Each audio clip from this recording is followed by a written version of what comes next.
बंधुओं, आगे की राशियों की चर्चा करेंगे, लेकिन उससे पहले अपने एक दर्शक का सवाल लेते हैं।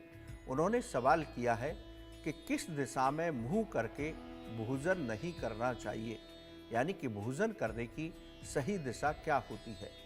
देखिए बंधुओं, भोजन हमारे शास्त्रों में एक यज्ञ की तरह बताया गया है, यानी कि भोजन को बहुत शांत भाव से हमें करना चाहिए, जैसे हम अपनी भगवत आराधना करते हैं।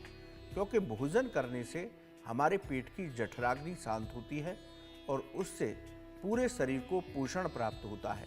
इसलिए भोजन करते समय हमेशा शांत मन होना चाहिए, किसी बात को लेकर क्रोध ना करें। अब बात करते हैं दिशा की। भोजन हमेशा पूर्व या उत्तर दिशा की ओर मुख करके ही करना चाहिए। पश्चिम दिशा की ओर मुंह करके आप यदि भोजन करते हैं तो आपको बीमारियां और रोग बने रह सकते हैं। इसके साथ ही यदि आप दक्षिण दिशा की ओर मुंह करके खाना खाते हैं तो आपकी आयु कम होती है। ये शास्त्रों में वर्णित है। इसलिए हमेशा भोजन करते समय अपना मुंह पूर्व या उत्तर की दिशा में रखें तो आपको भोजन का पूर्ण पोषण प्राप्त होगा, बीमारियों से आपको बचाव होगा और भोजन का पाचन भी ठीक तरीके से होगा। तो बंधुओं, आगे की राशियों पर चर्चा करते हैं। बात करते हैं धनु राशि के जातकों की। आज आपकी सुख सुविधाओं में वृद्धि होगी। आप कोई नया मकान या वाहन खरीद सकते हैं। परिवार का आज आपको भरपूर सहयोग प्राप्त होगा। आज फंसा हुआ धन आपको प्रयास करने से वापस मिल सकता है। नौकरी में सभी काम सफलतापूर्वक पूरे होंगे। व्यापार में उन्नति से आपका मन प्रसन्न रहेगा। बंधुओं, भाग्य की बात करें तो 80% भाग्य आपके साथ है। दिन आपका बहुत उत्तम है। सावधानी क्या रखेंगे? आज आलस्य और लापरवाही से बचेंगे तो सभी कामों को पूरा कर लेंगे। उपाय की बात करें तो मंदिर में आज केले दान करके घर से निकलिए तो आपका दिन और भी उत्तम हो सकता है। बंधुओं, बात करते हैं मकर राशि के जातकों की। आज आपकी आर्थिक स्थिति में सुधार होगा। अनेक माध्यमों से धन की प्राप्ति होगी। आज पुराने मित्रों से मुलाकात हो सकती है। आज भाग्य का भरपूर सहयोग आपको मिलेगा। नौकरी में परिवर्तन हो सकता है या किसी नई नौकरी का प्रस्ताव मिल सकता है।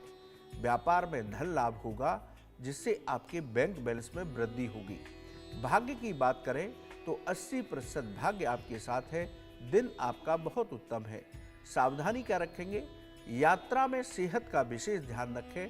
सेहत को लेकर लापरवाही बिल्कुल ना करें। उपाय की बात करें तो गुड़ का दान करके घर से निकलिए तो आपका दिन और भी उत्तम हो सकता है।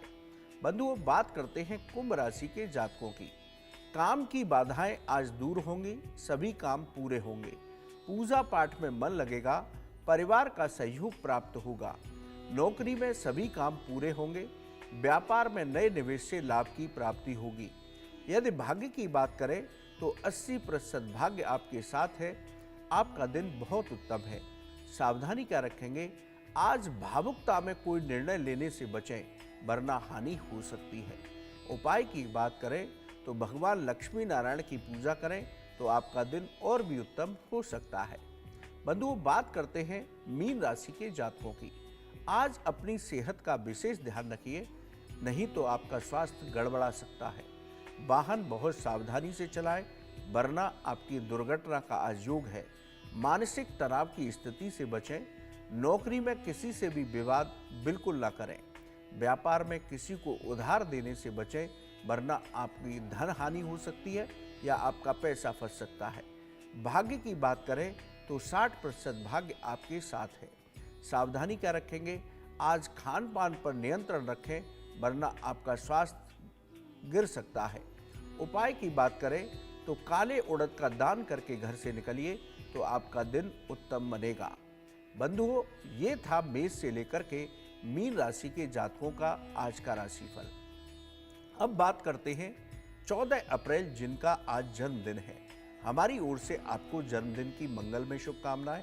आपका आज का दिन और आने वाला साल सभी मनोकामनाओं को पूर्ण करने वाला हो। आपका स्वास्थ्य उत्तम रहे, यही हम भगवान से प्रार्थना करते हैं। बंधुओं, आज जिनका जन्मदिन है उनका मूलांक 5 बनता है। 5 अंक बुध का अंक है। 5 अंक वाले मधुर बोलने वाले होते हैं।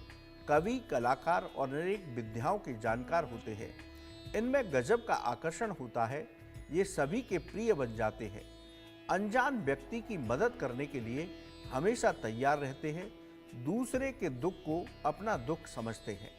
अगर आप में कोई बुरी आदत है तो कोई उसे सुधार नहीं सकता, वहीं यदि अच्छी आदत है तो उसे कोई बदल नहीं सकता। तो बंधुओं, बुध अंक 5 का अंक जिनका होता है उनका ये व्यक्तित्व होता है। अब बात करते हैं आपकी शुभ तारीखें क्या होती हैं। 1, 5, 14 और 23 आपकी शुभ तारीखें हैं। शुभ अंक 1, 2, 3, 5, 10, 32, 41 और 50 हैं। वहीं शुभ रंग की बात करें तो हरा, गुलाबी, जामुनी और क्रीम ये आपके शुभ रंग होते हैं।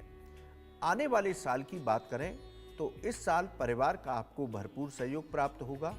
आपका दाम्पत्य जीवन मधुर रहेगा, यानी कि आपको अपने जीवन साथी का भरपूर सहयोग प्राप्त होगा। जो लोग अविवाहित हैं, इस साल उनका विवाह हो सकता है। इस साल आपको पिछली साल की तुलना में अधिक सफलताएं मिलेंगी। पिछले साल के जितने भी कामों की बाधाएं थी, जो काम रुके हुए थे, इस साल आपके अवश्य पूरे होंगे। संतान पक्ष से भी आपको इस साल शुभ समाचार की प्राप्ति होगी। नौकरी करने वाले लोगों को समय पर प्रमोशन मिलेगा। नौकरी में आपका परिवर्तन इस साल हो सकता है, वो आपके लिए उत्तम रहेगा। व्यापारी वर्ग को व्यापार में उन्नति प्राप्त होगी। धन लाभ के अवसर मिलेंगे। इस साल आपका धन का आगमन अच्छा रहेगा। आपके बैंक बैलेंस में पिछले साल की तुलना में अधिक वृद्धि होगी। सेहत को लेकर के इस साल बिल्कुल लापरवाह ना हो। समय पर अपनी दवाइयाँ लें। यदि कोई परेशानी हो तो तुरंत डॉक्टरी सलाह लें। इस साल व्यर्थ के खर्चों पर नियंत्रण रखें। किसी से भी विवाद करने से बचें। बंधुओं, यदि उपाय की बात करें तो इस साल आप अपने इष्ट देव की पूजा के साथ माँ लक्ष्मी और गणेश जी, इसके साथ ही दुर्गा जी की पूजा अवश्य करिए। उनके मंत्रों का जप कीजिए। गाय को हरा चारा खिलाते रहिए और गरीबों को फल का दान करते रहिए। यदि ये उपाय इस साल आप करते हैं तो आपकी सभी मनोकामनाएं पूरी होंगी। आपका स्वास्थ्य भी उत्तम रहेगा। बंधुओं, एक बार पुनः जिनका आज जन्मदिन है उनको हमारी ओर से मंगलमय शुभकामनाएं। अब बात करते हैं आज के गुरु मंत्र की। देखिए बंधुओं, आज सोमवार है।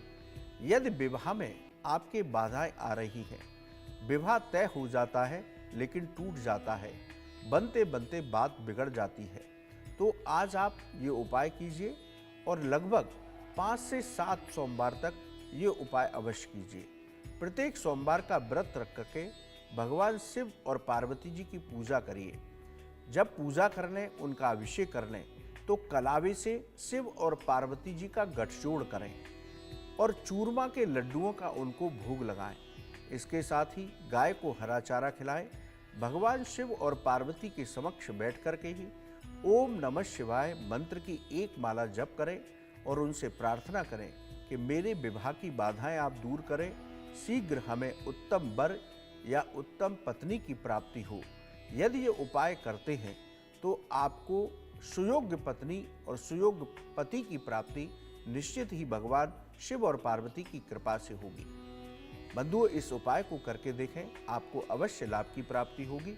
शास्त्रों में इसका विशेष विधान है, विशेष सिद्ध उपाय इसे बताया गया है। बंधुओं, आज के लिए सिर्फ इतना ही। कल सुबह आपसे पुनः मुलाकात होगी। यदि आपका ज्योतिष और धर्म से संबंधित कोई भी सवाल है तो आप हमारे ईमेल पर लिखकर भेजें, हम उसको कार्यक्रम में अवश्य शामिल करेंगे। आप हमारे कार्यक्रम में जुड़े, आपका बहुत बहुत धन्यवाद। आपका दिन मंगलमय हो। राधे राधे।